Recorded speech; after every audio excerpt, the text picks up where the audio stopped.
नमस्कार, आप देख रहे हैं कानून जंग न्यूज। मैं हूं आपके साथ तान्या शर्मा। चलिए शुरू करते हैं इस वक्त की बड़ी खबर के साथ। श्रावस्ती जिले के इकोना ब्लॉक की ग्राम पंचायत लखी भारी में प्रधान प्रत्याशी हजरत अली एक बार फिर जनता के बीच विकास और जन सेवा के मुद्दों को लेकर चर्चा में हैं। हजरत अली पिछले करीब 10 वर्षों से पंचायत का नेतृत्व करते हुए आवास, पेंशन, शौचालय, राशन कार्ड और अन्य सरकारी योजनाओं का लाभ पात्र लोगों तक पहुंचाने का दावा कर रहे हैं। ग्रामीणों का कहना है कि हजरत अली हर सुख दुख में लोगों के साथ खड़े रहते हैं और उनकी समस्याओं के समाधान के लिए लगातार प्रयास करते हैं। हजरत अली ने कहा कि यदि जनता उन्हें दोबारा अवसर देती है तो शिक्षा, स्वास्थ्य, सड़क, स्वच्छता और जन कल्याण के कार्यों को और तेज गति से आगे बढ़ाया जाएगा। फिलहाल पंचायत चुनाव को लेकर गांव में राजनीतिक गतिविधियां तेज हो गई हैं और जनता अपने प्रतिनिधि के चयन को लेकर विचार कर रही है। नमस्कार, आप देखना शुरू कर चुके हैं कानूनी जंग न्यूज और मैं आपका अपना दीपक। आज दिल्ली से चल के हमारी टीम उत्तर प्रदेश के श्रावस्ती जिले के ब्लॉक इकोना के ग्राम पंचायत लक्की भारी में आए हुए हैं। यहाँ बात करें तो जनता से बात करने के बाद हमें पता चला कि एक व्यक्ति है जो कि काफी लंबे समय से जनता के साथ जुड़ के जनता के लिए हर समय खड़े रहने वाले व्यक्ति हैं, जिनका नाम है हजरत अली। आइए उनसे आपकी बात कराते हैं, 2 शब्द देते हैं, उनके बारे में जानकारी लेते हैं, कुछ बातें करते हैं। इसी के साथ अगली बात जी, प्रधान जी बहुत बहुत स्वागत है आपका मेरे चैनल पे। बहुत बहुत धन्यवाद जी पत्रकार महोदय, और हम आप इतनी दूर से चल के आए हमारे यहाँ। जी जी आपके चैनल को सभी साथियों को मेरा धन्यवाद जी, बहुत बहुत बधाई। जी जी प्रधान जी मैं चाहूंगा आप अपना पूरा परिचय दें मेरे व्यूअर्स और अपने ग्रामीणों को, अपने मेरे व्यूअर्स को और जनता को। जी, सबसे पहले मेरा नाम हजरत अली है जी और मेरी ग्राम पंचायत है लखी भारी जी, विकास खंड इकोना जी जनपद श्रावस्ती है जी। चलिए ये तो हुआ परिचय जी। अब बात करें तो प्रधान जी आपकी ये कौन सी योजना है, पहली या दूसरी? मतलब सत्र की? नहीं मतलब अब से पहले भी कभी आप प्रधान रहे हैं? जी, दूसरी बार मैं प्रधान, मतलब लगातार दो बार हो चुके हैं जी। अच्छा, बात की जाए तो आपने इस योजना में लगभग कितने वो पेंशन करवाई है विधवा, विकलांग और वृद्धा की?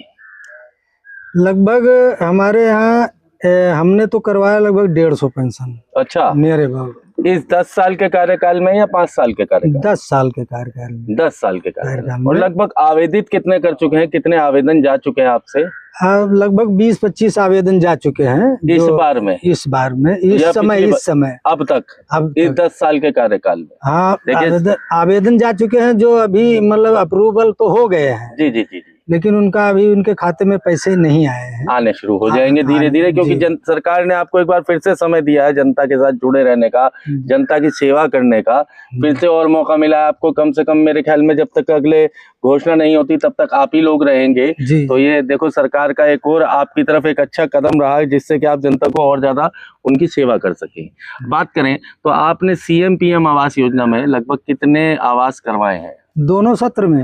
हाँ, दोनों सत्र में CM PM मिला करके लगभग मान लीजिए, वैसे मेरे पास तो बुकलेट रखी है। नहीं, एक अनुमानित लेकिन अनुमानित मान लीजिए कि दोनों सत्रों में लगभग 140 या 150 के आसपास आवाज दे चुके हैं आप? दे चुके हैं। उनमें लोग रह रहे हैं? हाँ, रह रहे हैं। मतलब वो सबका बना हुआ सुचारू चल रहे हैं। जी। और अच्छा, इसमें आवेदन कितने जा चुके हैं इन 10 सालों के दो कार्यकारिणी में आपके?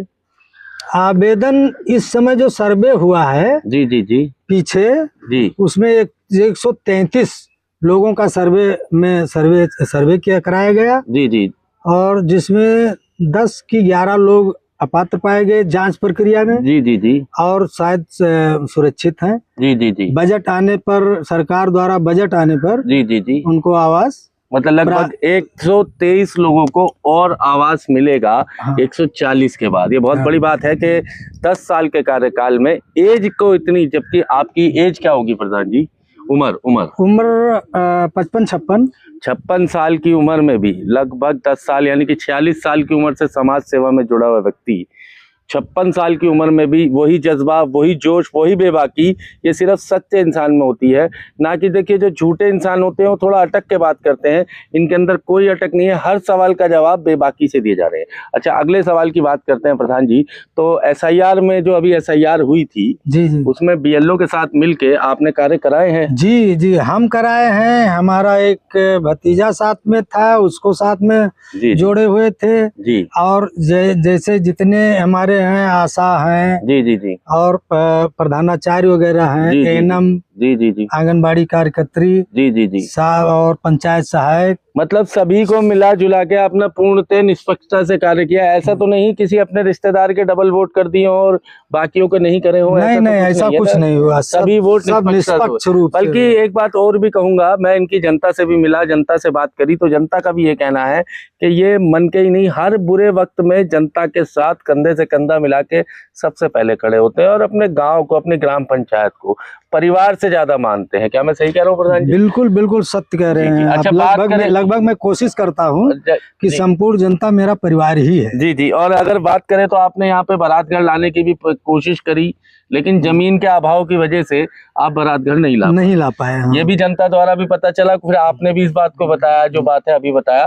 चलिए अब आगे बात करें तो एक कार्य होता है आपने मिड डे मील, जी, जो 5वीं कक्षा में आपके यहाँ जो स्कूल है, उसमें कई जगह मैंने सुनने में आया है कि अंडा बता के आलू खिला देते हैं। क्या आपके यहाँ भी ऐसा ही कुछ है? नहीं नहीं, ऐसा हमारे यहाँ कुछ नहीं है।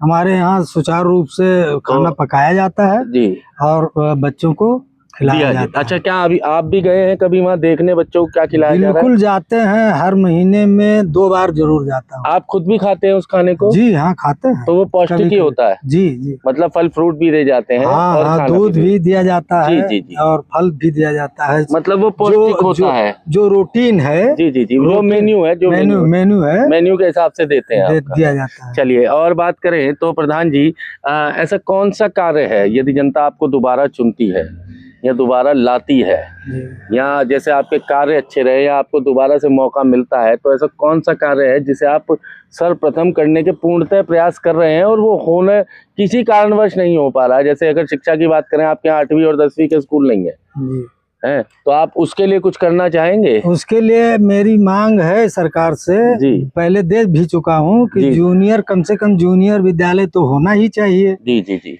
वैसे मतलब भूमि की मतलब समस्या तो है जी, लेकिन आसपास के क्षेत्र में हो जाए ताकि हमारे गांव की बच्चियां, जो कि सबसे ज्यादा परेशानी होती है बच्चियों को होती है, बेटे जो होते हैं हमारे वो फिर भी थोड़ा चले जाते हैं, लेकिन और एक प्रयास मेरा है कि हमारे यहाँ सिंचाई के लिए ट्यूबवेल वगैरह की बहुत बड़ी समस्या है। जी जी, पानी की बहुत बड़ी समस्या है। जी जी जी, तो प्रयास करते आए हैं और करते रहेंगे। बिल्कुल बिल्कुल। अगर बात करें तो देखिए, मैं भी सरकार से इनकी तरफ से अपने चैनल के माध्यम से गुजारिश करूंगा, जब योगी जी कहते हैं हर चीज सशक्त रहती है, जल ही जीवन है, और जल जीवन को अगर इतना हम लोग सुदृढ़ करते हैं तो इनकी एक आप लोगों तक गुजारिश है कि कृपया करके यहाँ कुछ ना कुछ व्यवस्था कराएं और देखें इसे। चलिए अगली बात करते हैं प्रधान जी। तो अब कौन सा ऐसा संदेश जनता को आप देना चाहेंगे, अपनी जनता को, पब्लिक को, या किसी को क्या संदेश देना चाहेंगे मेरे चैनल के माध्यम से?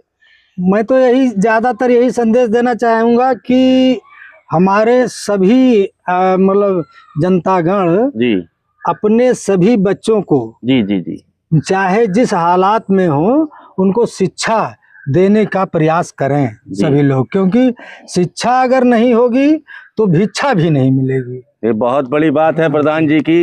वैसे भी अपने देश का स्लोगन है पढ़ेगा इंडिया तो बढ़ेगा इंडिया, और इतनी बड़ी बात कही है कि शिक्षा पे प्रथम ध्यान दें, क्योंकि शिक्षा नहीं मिलेगी तो इनकी बहुत बड़ी बात है कि भिक्षा भी नहीं मिलेगी। जुड़े रहिए कानूनी जंग न्यूज के साथ। मैं दीपक, कैमरामैन आबिद के साथ। धन्यवाद।